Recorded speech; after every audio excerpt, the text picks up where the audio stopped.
en entredicho, ¿no? La seguridad y la estabilidad que nos daban estas instituciones está movida, ¿no? Entonces está todo en cuestionamiento. Y entonces a partir de estas circunstancias psicosociales, la incertidumbre es mayor y los jóvenes en especial tienen como pocas esperanzas de llegar a estar, tener una vida más estable. Y bueno, nuestra calidad siempre ha habido, digamos, dificultades o vicisitudes en la crianza. Es muy importante de los 0 a los 5 años, pero cada día estamos las mujeres más ocupadas en otras cosas y los hombres igual, y entonces está imperando mucho la soledad. Nuestros chavos crecen solos con las pantallas y de repente ese es su mundo, ¿no? Y entonces lo que nos caracteriza como humanos es las relaciones interpersonales, es lo más valioso, hacer comunidad. Y entonces estamos perdiendo esas partes. Entonces esto es parte del posmodernismo, del vacío de nuestra sociedad en este hiperconsumismo que tenemos. Entonces esa sería una parte psicosocial.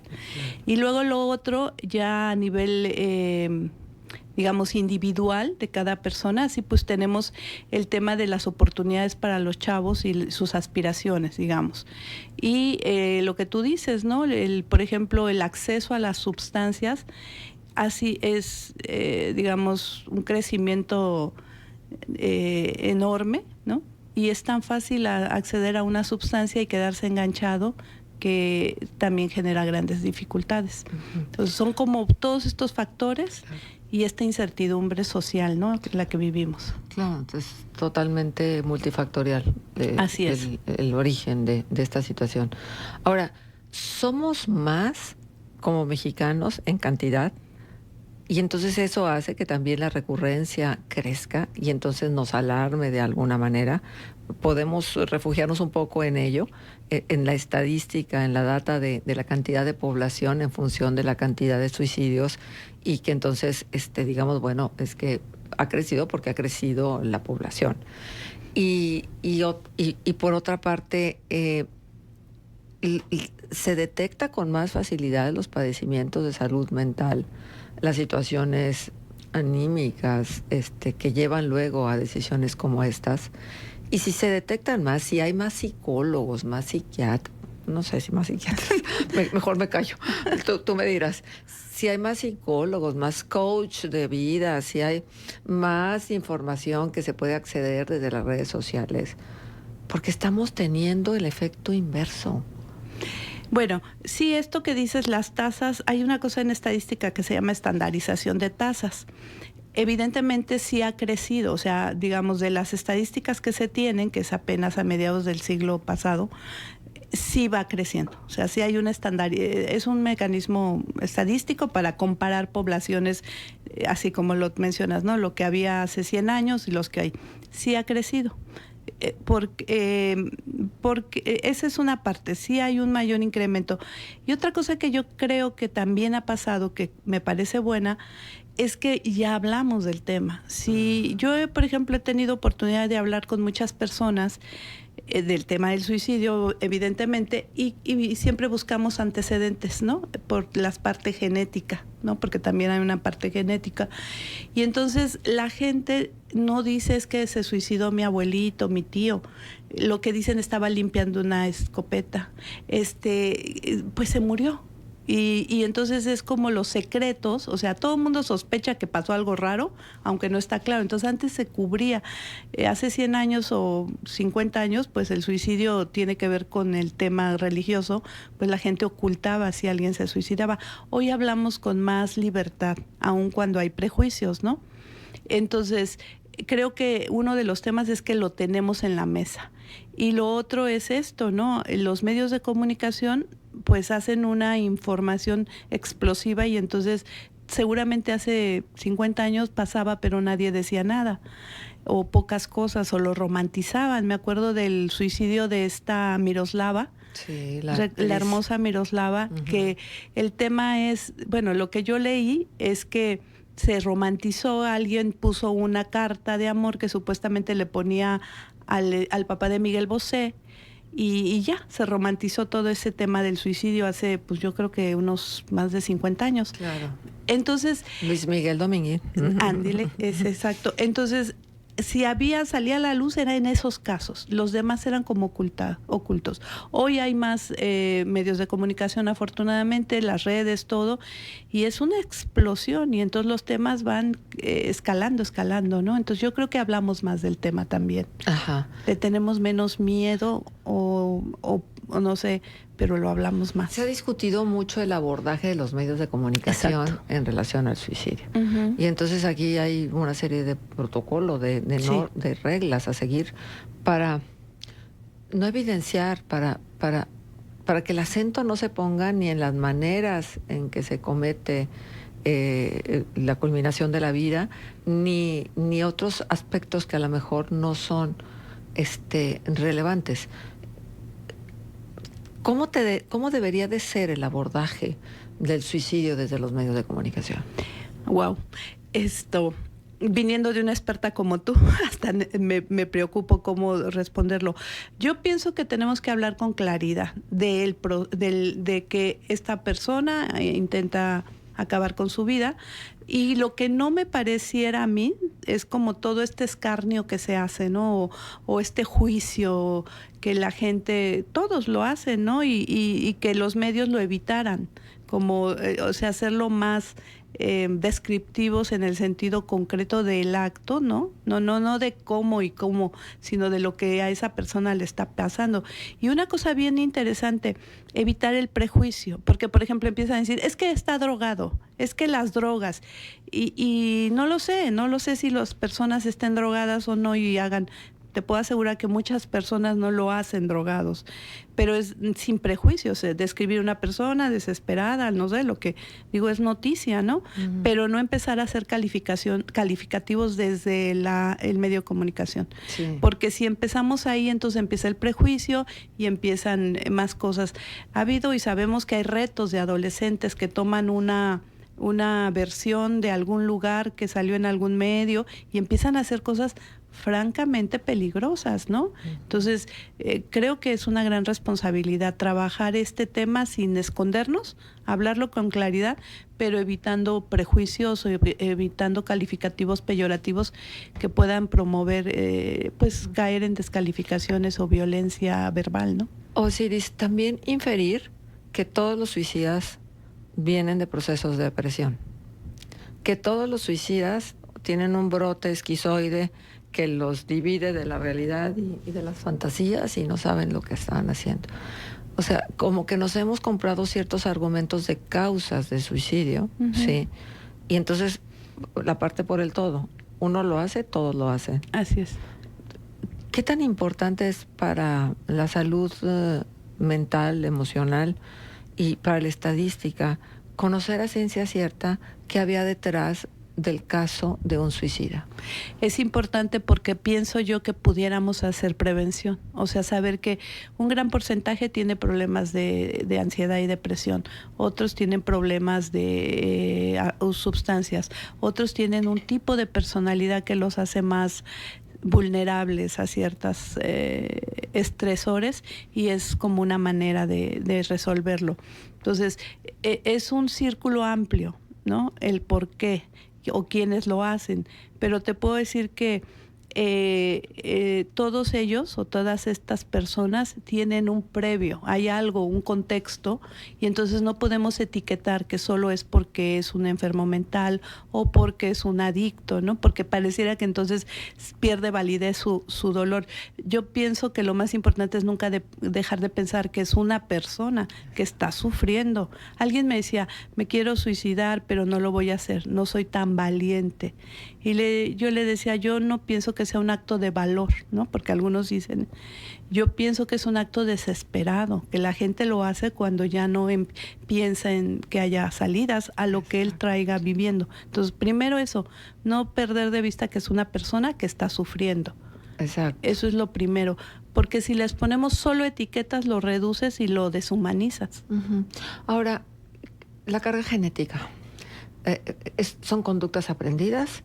¿O son conductas con contenido genético de por medio.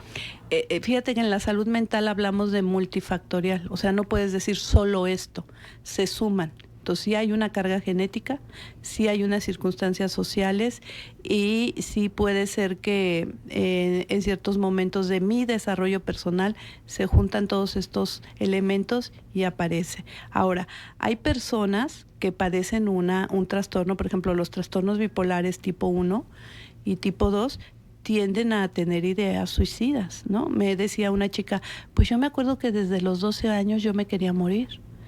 Y veo gente muy jovencita que lo piensa y hacemos análisis de cuáles pueden ser las razones y ellas, porque bueno, últimamente he visto más personas muy jóvenes, dicen, pues no había nada tan grave, pero yo ya me quería morir, ¿no? Uh-huh. Y entonces hablamos de trastornos bipolares, o sea, ya hay un problema real de una enfermedad que nos puede ayudar a entender estas circunstancias. Uh-huh. Y entonces, bueno, eso es una cosa muy importante que hay que tener en cuenta.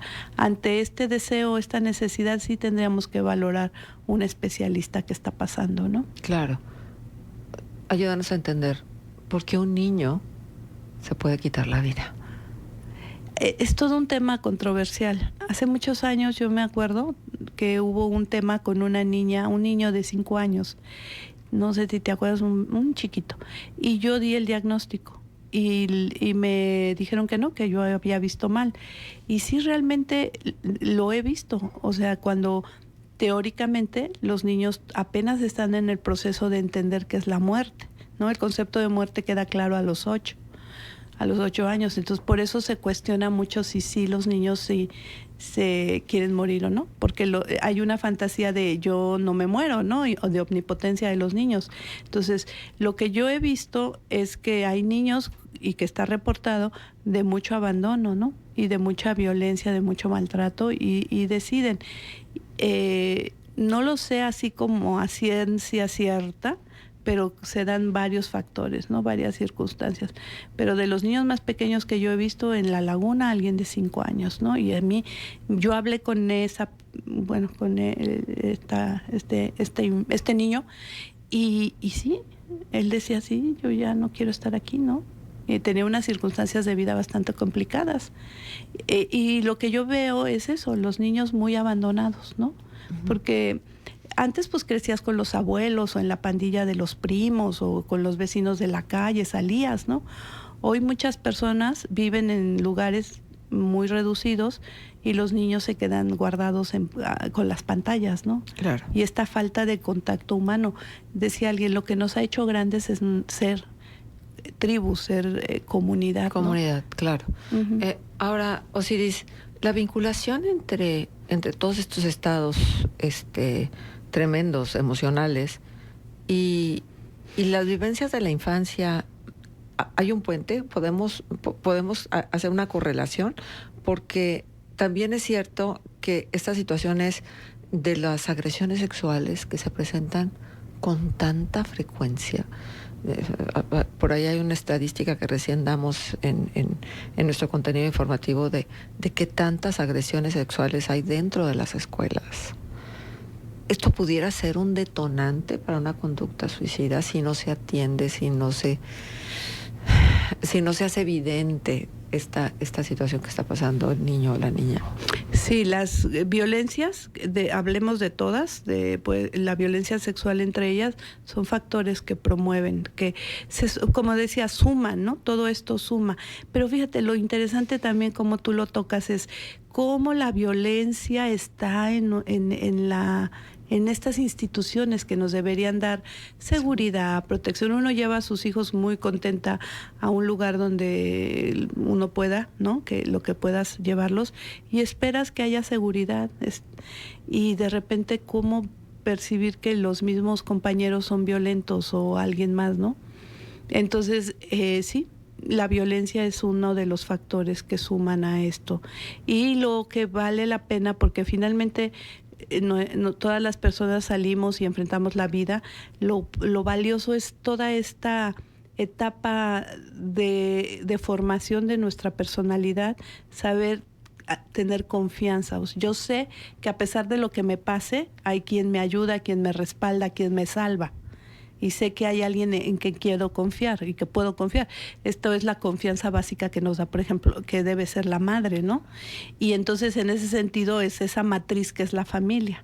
Todo, yo ya sé que allá afuera me pueden decir lo que sea, violentarme, pero siempre va a haber, si pido ayuda, si grito, si algo, yo tengo quien me respalde. El problema es estas personas que crecen en esta sensación de soledad, ¿no? De que no hay quien me ayude, no hay quien me respalde. Y esos son los más vulnerables. Con el tema del bullying, ¿no? ¿Por qué hacen bullying?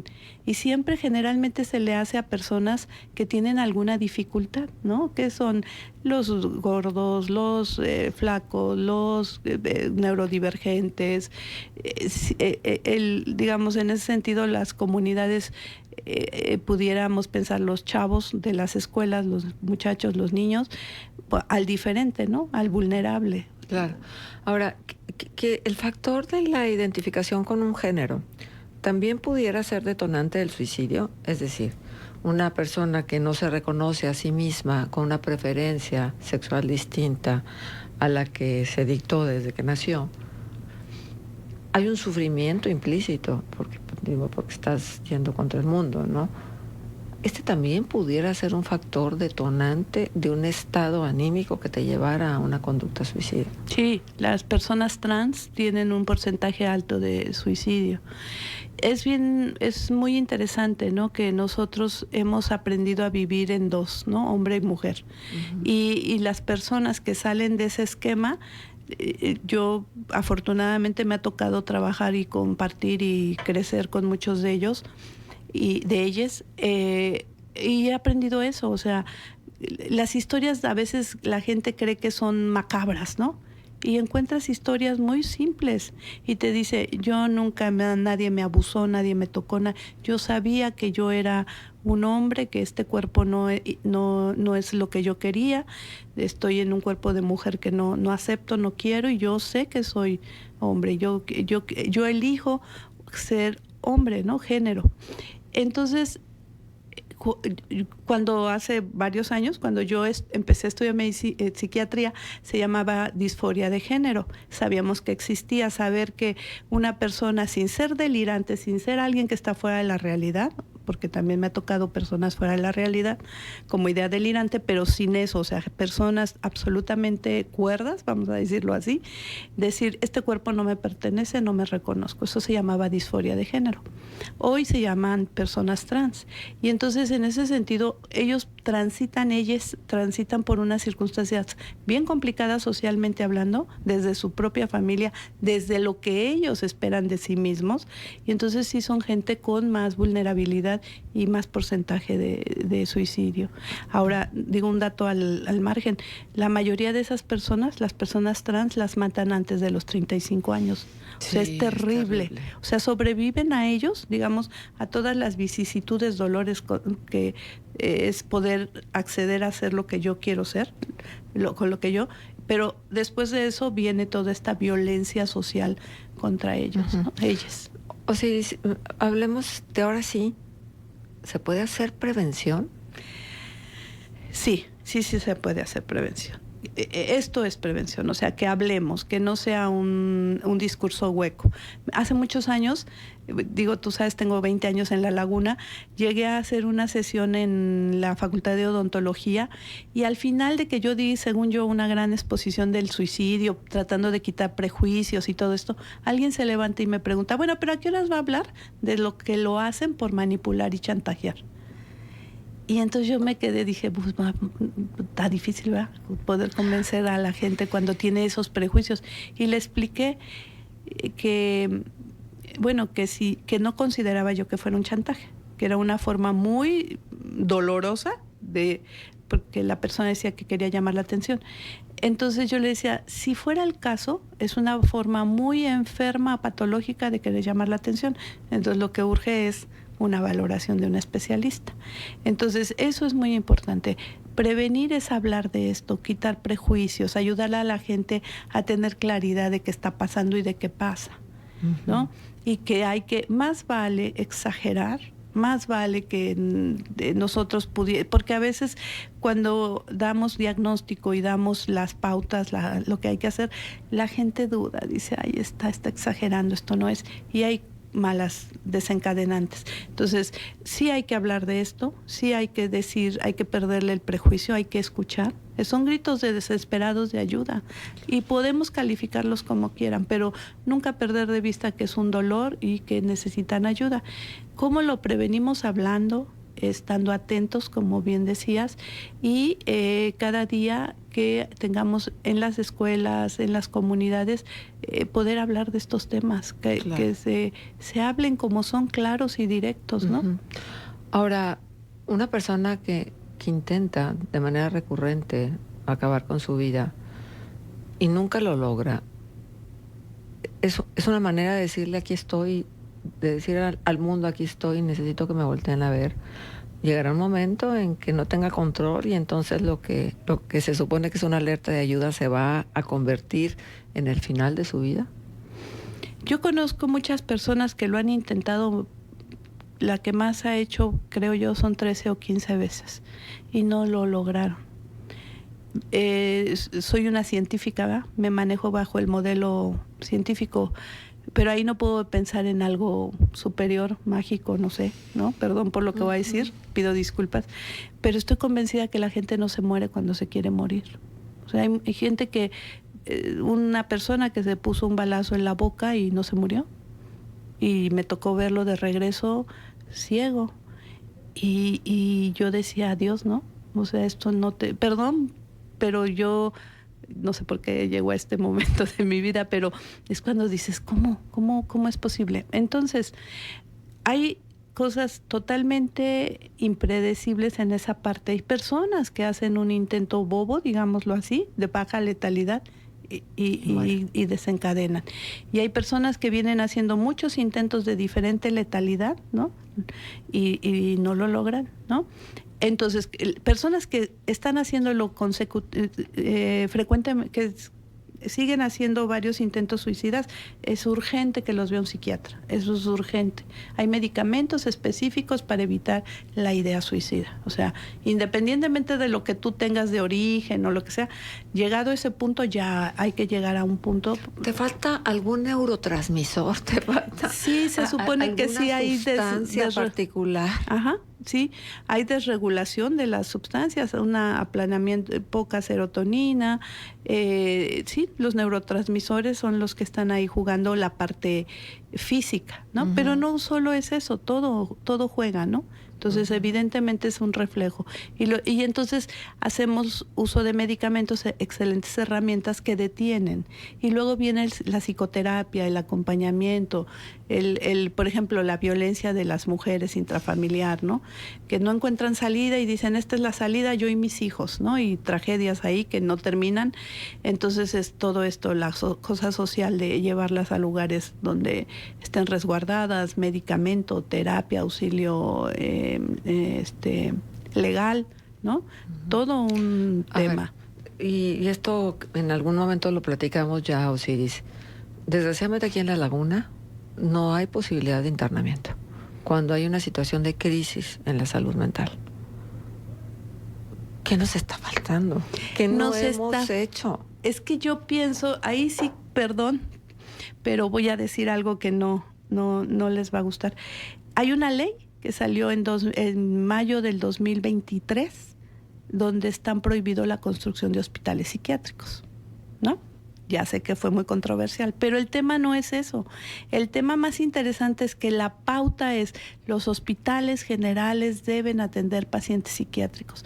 Los pacientes en el Fray Bernardino, del cual fui directora hasta enero de este año, duran 25 días hospitalizados. O sea, lo que yo les quiero decir es, no es la panacea un hospital psiquiátrico. Ya. Y los recursos económicos que genera un monstruo de el Gigante Azul, que es mi gran hospital Fray Bernardino, necesita un montón de recursos. Y ya sabes, ¿no? O sea, tristemente la salud no ha tenido el aumento que esperábamos en cuanto a recursos. Entonces, fíjate, nosotros en Coahuila tenemos un grave problema con la salud mental y en especial en La Laguna. ¿Por qué? Porque nosotros todos pensamos que lo resolvería dónde llevar a internar a los pacientes. Sí. Eso no va a resolver, porque lo que necesitamos son ampliar nuestros recursos para poder seguir al paciente. Entonces, el paciente va a necesitar el apoyo o la contención de un hospital una semana con un buen manejo. Lo que tenemos que hacer es que en los hospitales generales haya gente capacitada para atender los pacientes psiquiátricos. Pero ¿qué crees? No es más difícil que atender a un niño convulsionando. El problema es el prejuicio. Claro. Que todos imaginan que hay que amarrarlos y ponerles barrotes. No, señores, tenemos fármacos que lo pueden hacer. Hay protocolos. En mi hospital, en el Fray Bernardino Álvarez, hay protocolos para contener a los pacientes en momentos de agresividad y agitación. Sí, como lo que acaba de pasar en la clínica 16 de este paciente que desgraciadamente generó tanto y que yo no sé por qué permitieron que se grabara todo el episodio donde, o sea, no entiendo, de verdad, eso es una violación total y absoluta a la privacidad y a los datos personales. No lo entiendo. Pero bueno, Osiris, desgraciadamente el tiempo ya nos ganó, ya me están diciendo que tengo que cortar. Solo quisiera decir algo rapidísimo. Hay protocolos para la atención de pacientes psiquiátricos. Todos tendríamos que saberlos usar, las personas de salud. Y debo decir, hay que prevenir el suicidio. Los que más se suicidan son los hombres. Bien. Y las mujeres menos. Bien. Pero es un tema que hay que estar hablándolo. Gracias. Hay que estarlo hablando y por supuesto que te seguiremos invitando si nos permites, porque esta postura me parece súper importante. No todo está en el internamiento, porque hemos enfocado mucho la carencia de una clínica de internamiento para atender las enfermedades psiquiátricas. Hay otras opciones. Así es. Muy bien. Y en la laguna las estamos desperdiciando. Muy bien. Bueno, de esto vamos a platicar la siguiente vez que nos encontremos. La doctora Osiris Pasaran estuvo con nosotros con motivo del Día de la Prevención del Suicidio. Vibramos alto en una sola frecuencia. Globo. Éxitos todo el día. 91.